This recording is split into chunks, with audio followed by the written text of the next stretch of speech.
Hello everybody, welcome to Raising Revelations, and you are Simon today, and welcome to another chart of the day.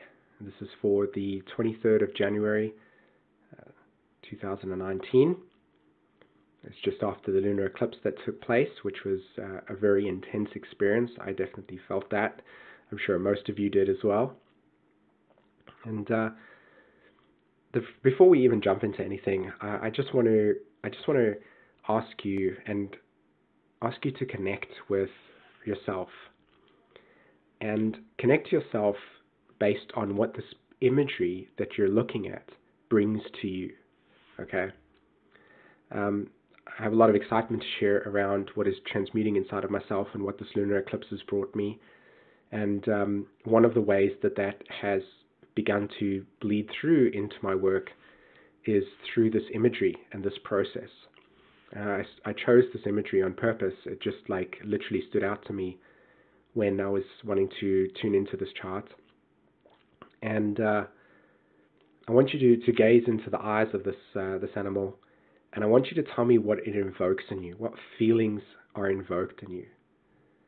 You know, and just sit with that for a little bit as a way to connect with what this chart represents and how we can use the current energies as a way to embody deeper truth in ourselves.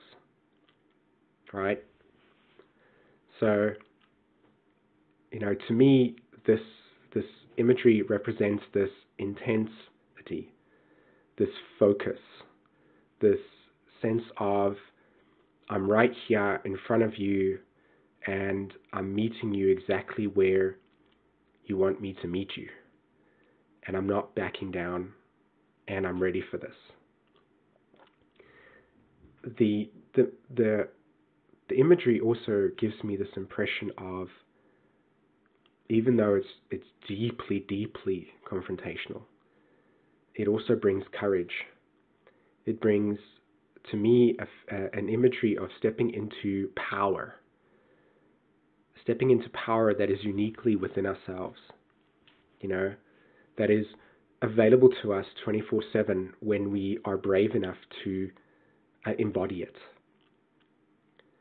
And at the same time, this energy also brings a deep insecurity, a deep fear, a deep sense of being, you know, in a place of, I can't really describe the word, but it's like I'm almost in a place of, I think it is really that. It's like confronting the deepest vulnerability in you and being brave enough to go there and explore it as a way to transmute into the power of intensity that this gaze really offers. Do you know? And there's this vulnerability that gets evoked from this experience. There's this confrontation, there's this directness, there's this power, there's this focus, you know, that wants to come through. So when we look at the chart of today, and we look at the chart of the new moon and full moon, you know, we had the solar eclipse happen on the 5th of January, and we had the lunar eclipse happen on the 20th. This is a 6-month pattern that will be taking place for us. And, you know, there was to a certain degree a purpose in putting the charts of the one eye, etc. Because what I want to convey today with this energy that is present with us right now is that we've got this Saturn-Pluto South Node conjunction all sitting in Capricorn. We've got, you know, Mercury in Capricorn as well.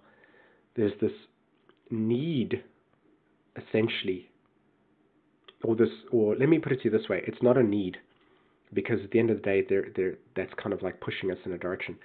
There's a potential for everybody right now, in your own capacity, to step into a state of being that essentially sheds the skin of all emotional layers that have been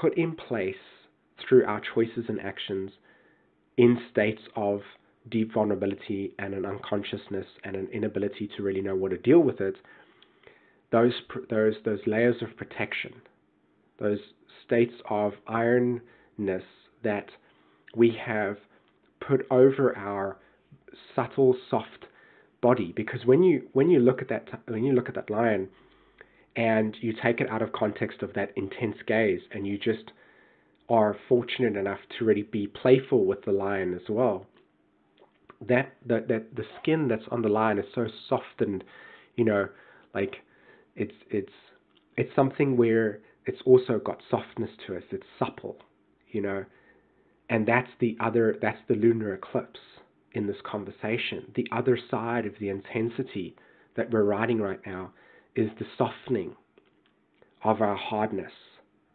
that we have had to, in a sense, use as a protection mechanism against the very deep unconscious psyche of the collective and our inability to know sensitivity at the levels that we're actually awakening to at this point in time.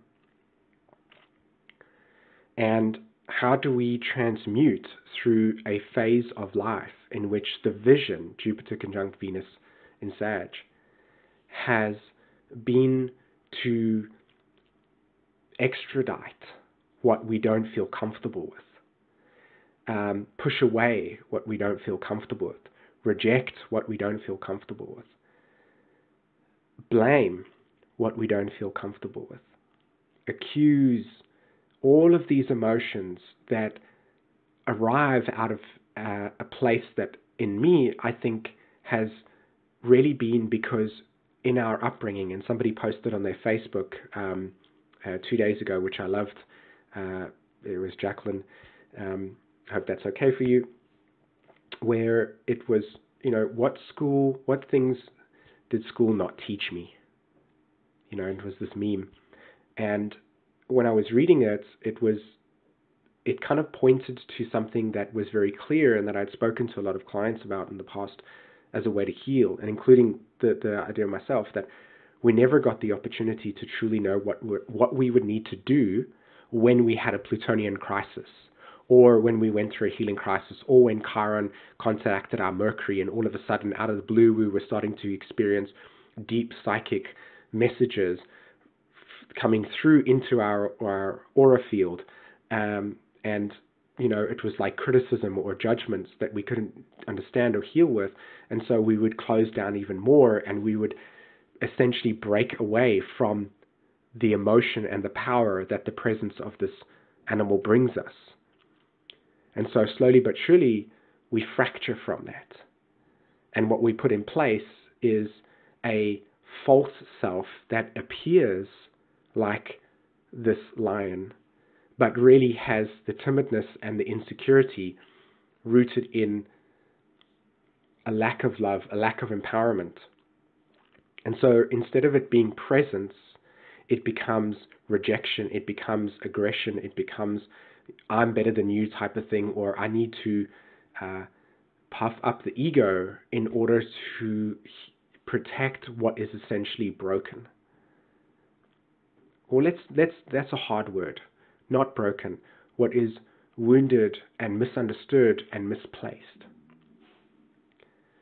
With Mars in Aries at the moment at 15 degrees, every single one of you that are Pluto and Libras are going to be experiencing a Mars opposition to your Pluto at the moment. And I've had a recent series of clients that have come through to me that have got Chiron in Aries, that have got Uranus in Libra, Uranus in Libra, and all of a sudden awakening into their lives is these subconscious memories of deep aggression, of violence in relation. And that has matured out of the essential Capricorn structures that have never able to fully support a community through the values and traditions and the visions and the beliefs that were rooted in natural law. And then so what we have is all of us running around knowing, like the meme said, I'm glad that I know how to do an algebra calculation. That's not what it said, but it said essentially that. But when it comes to human relations, I'm struggling, and that's where the deepest emotional abuse is actually occurring, is how I want to interact with another person from a place of sacredness, but my own sacredness is tainted with my own wounding that gives me the opportunity, that prevents me from fully connecting and nourishing, because the process of healing that is unavailable. And then what happens as a byproduct is a lot of healers arise out of this, a lot of astrology arises out of this, and we're so desperate for healing that we tend to get lost in the subtleness of truth. Jupiter in Sag, which is really that what we're trying to do is just be present with everything. And this picture, it honestly just strikes such a profound level of healing in myself, and I wanted to share that with you, because if you can really hear me and the space that I'm communicating from as this picture invoked this in me, then the medicine that I've hopefully offered today has been truly transmutational. And this is the potential of this lunar eclipse, solar eclipse pattern that was happening in January, that for the next 6 months, if we can begin to work on bringing ourselves into a state of presence, closer and closer and closer to the truth of what we are, the power inherent within us is not going to be an aggressive predator, but is essentially going to be alert, awake, and visceral. Because this imagery can go both ways. It can be this deep predator of fear and annihilation and attack. And so let's keep them in cages. Let's keep guns with us. Or it can be the nature revealing to us that the level of presence and alertness and hearing that is available to us in terms of hearing our soul can be amplified, and we can truly hear what we are here to hear. Okay, everybody. Thanks very much for letting me share this with you today. I really hope that this offered something. And I wanted to just let you know that I have an astrology school that is from start to finish available on my site. So if you would like to learn astrology in this way, that is available on my site. You can learn just the intermediate course, you can learn just the foundation course, you can learn just the advanced course. You can take modules. It's all self-study. It's all recorded, so that you can go through it at your own pace. And I've done it specifically to teach astrology in a way that brings us back to the soul. The other thing that I wanted to share is that if you come over to our website as well, that myself and Jen have started a podcast, and that podcast will be available on our website and also on our Facebook page, which I'll link in the description. Okay. Other announcements? Nope, nothing at the moment. If you're called to want a reading and that you feel like this is the time for transformation, that is also available on my site. And thanks very much for listening, everybody. Have a wonderful day. Take care. Bye-bye.